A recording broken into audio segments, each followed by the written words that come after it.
Bonjour, bienvenue dans l'émission L'invité, une émission proposée par Comore TV International.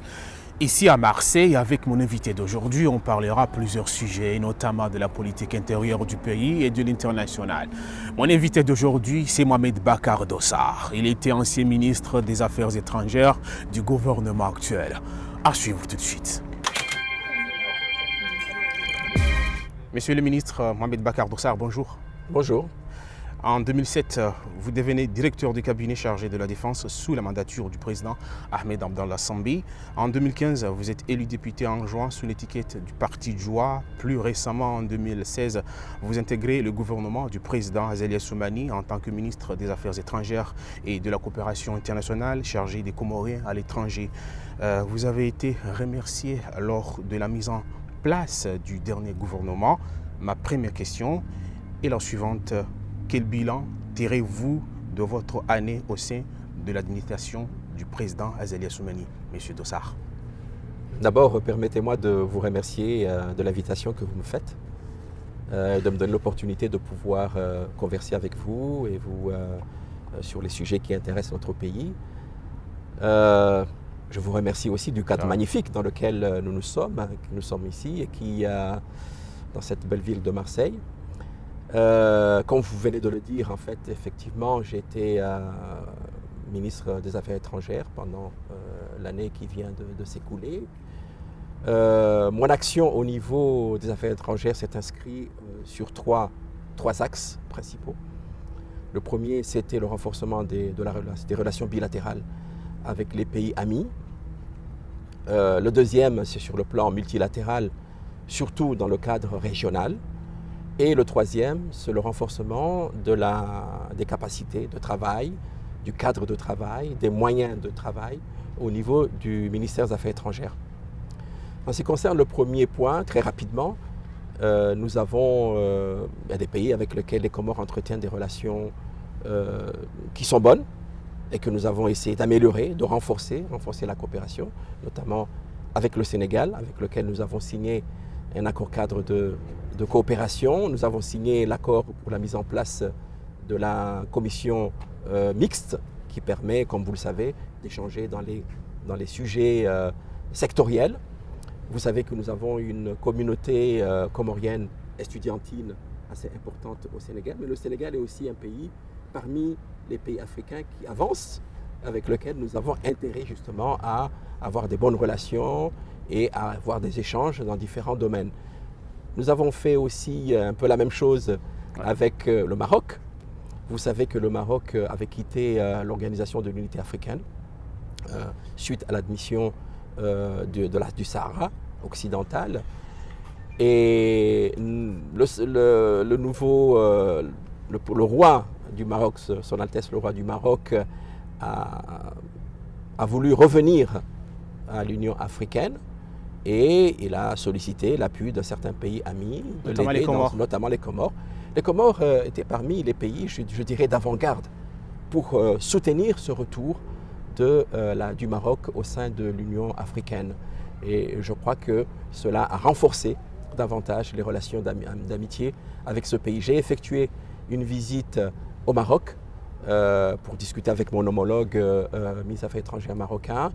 Nous étions convenus de l'ouverture d'une ambassade à Rabat. Comme il y a une forte communauté il y a aussi une forte communauté estudiantine et le Maroc a joué un rôle de premier plan dans la formation des cadres comoriens. Comme vous le savez, de nombreux cadres comoriens ont été formés au Maroc. Mais nous avons voulu aussi diversifier les relations avec ce pays. Le Maroc est en train de se tourner vers l'Afrique et investit beaucoup dans les économies africaines, et que les Comores, les bonnes relations que nous avons eues, que nous avons toujours avec le Maroc, devraient déboucher sur dans le domaine économique, qui est un domaine dans lequel il y a encore des faiblesses dans notre pays. Alors, parlons du Qatar. Les Comores ont rompu leurs relations diplomatiques avec l'Iran sous la mandature du président Ikile Oudhani. Le président Azali décide à son tour de rompre les relations avec le Qatar. Pouvez-vous expliquer à ceux qui nous suivent les motivations de ces décisions? Est-ce que les Comores sont-elles désormais sous tutelle du Royaume d'Arabie Saoudite?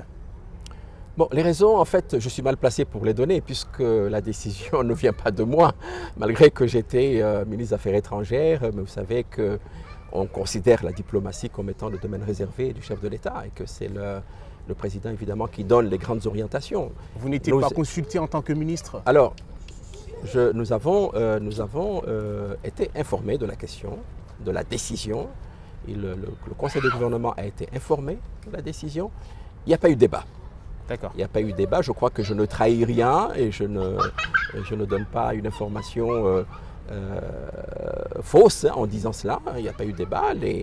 Le gouvernement a été informé. Moi-même, j'ai été informé. Et évidemment, bon, on a mis en œuvre la décision prise par le chef de l'État de cette rupture. Et si par exemple vous étiez consulté, quelle serait votre position sur cette question?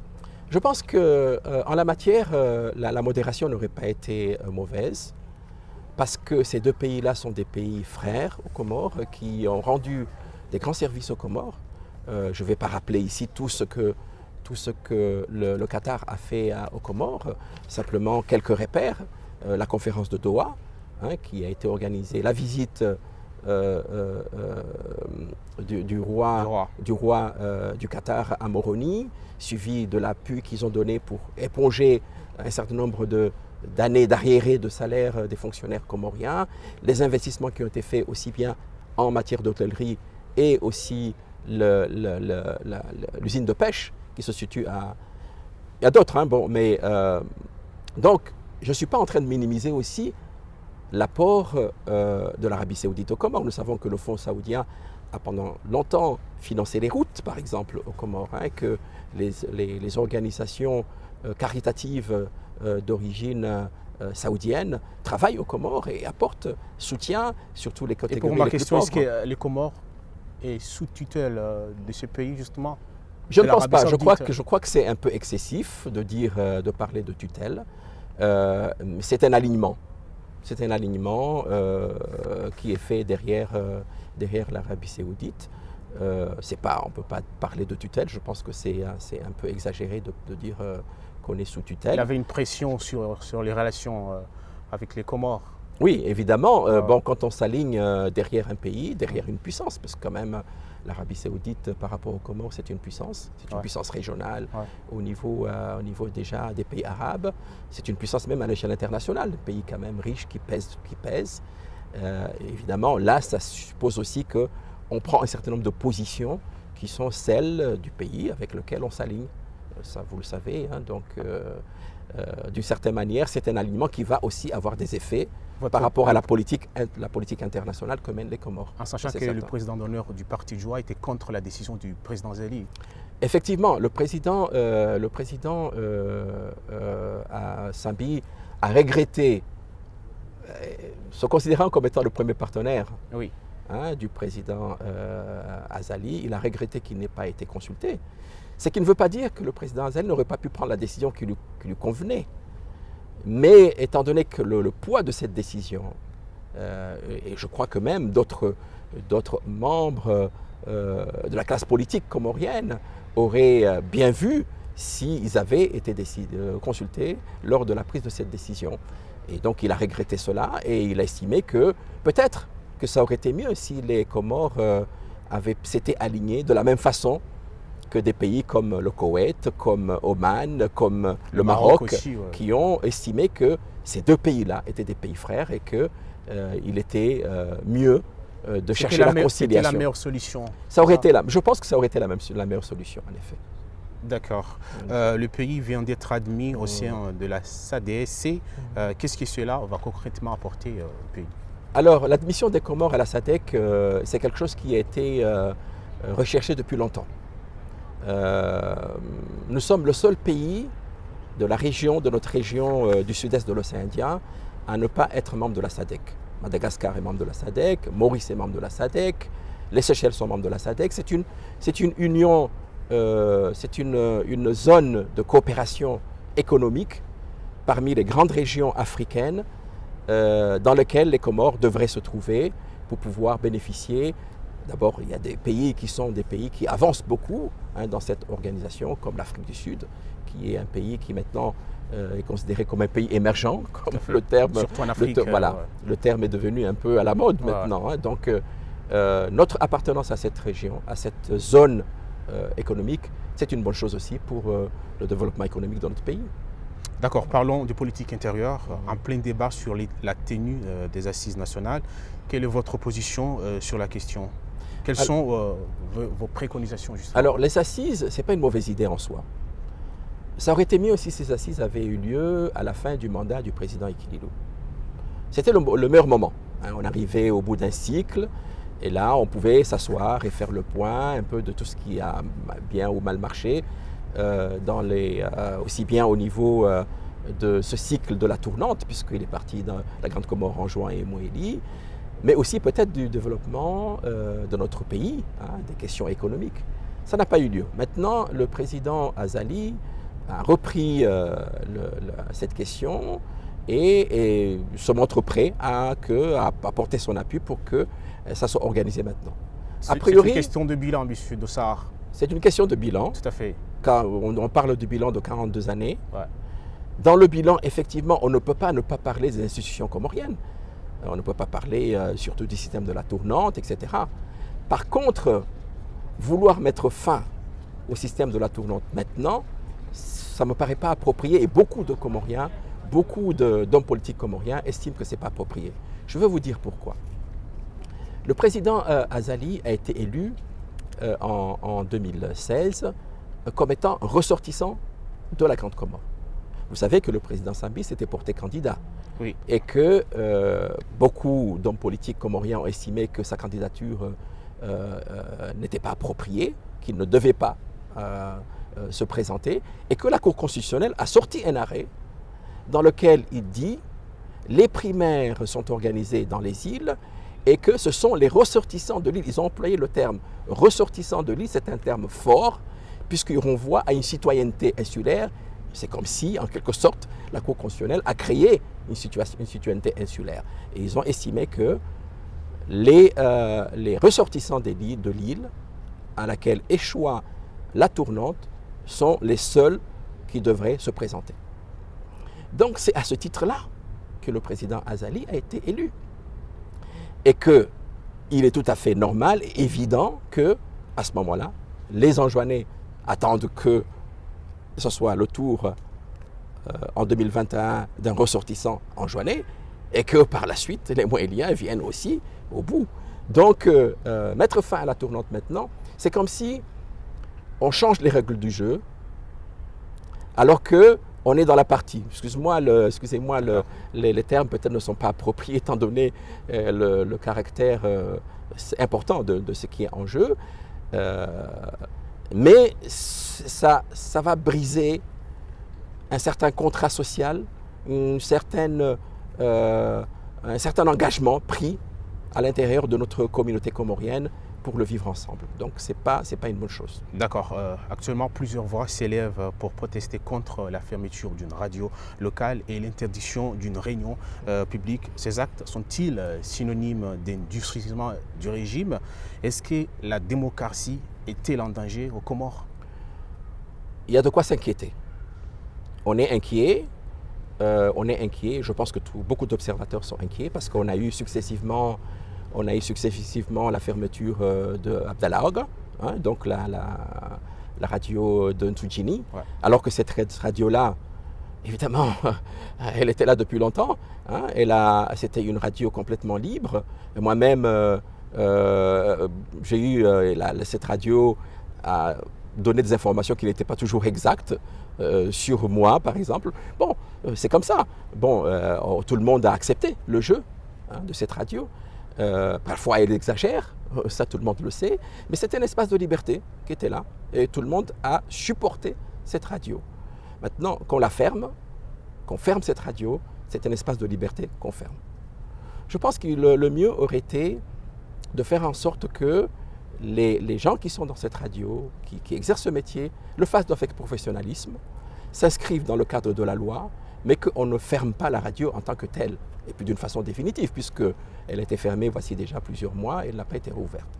Nous avons eu le cas aussi de la radio Nkasi, qui, on me dit qu'elle a rouvert, j'espère que c'est le cas, et je me félicite si c'est le cas.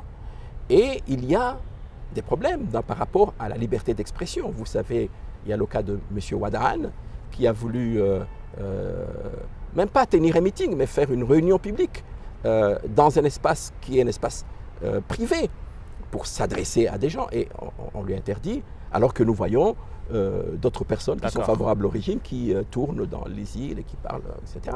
Donc c'est inquiétant ce qui est en train de se passer. Une autre question, Monsieur le Ministre. Nous sommes à Marseille et la diaspora réclame depuis plus de 30 ans la mise en place d'un consulat général. Ce dossier semblait avancer lorsque vous étiez responsable. Qu'en est-il aujourd'hui, monsieur? Alors c'est mon grand regret, qu'on n'ait pas pu aller jusqu'au bout de l'ouverture du consulat général ici à Marseille, parce que j'estimais que, étant donné la communauté comorienne qui est ici à Marseille et qu'elles sont obligées de faire des déplacements pour aller à Paris pour le moindre papier, il fallait faire quelque chose.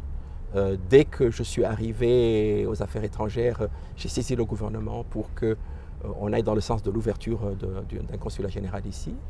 J'ai eu l'accord du gouvernement, j'ai entamé les procédures pour avoir un local, on a signé le contrat, on a payé une avance de 6 mois de loyer, et le but c'était en fait après une année, d'acheter un local ici et d'avoir le consulat général en permanence ici à Marseille. Mais au bout de la démarche, j'ai eu des instructions pour qu'on résilie le contrat et qu'on arrête tout le processus, quoi. Donc, pourquoi? Alors, je ne sais pas, on ne m'a pas donné de raison, mais j'imagine que le fait que ça soit un ministre Joua qui vienne ouvrir le consulat à Marseille, certains ont estimé que... C'est une décision du gouvernement d'Azali? C'est une décision du gouvernement du président Azali, effectivement.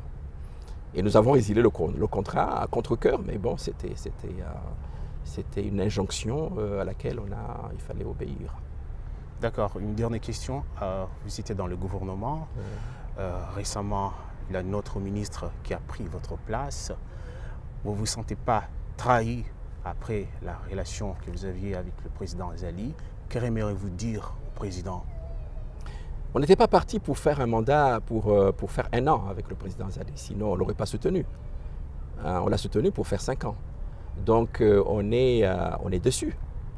On est déçu, et d'autant plus que les raisons qui sont avancées ne nous paraissent pas justifiées. Le fait qu'on nous dise que c'est à la suite de la déclaration du président Sambi sur le Qatar, pour nous, ce n'est pas une raison suffisante.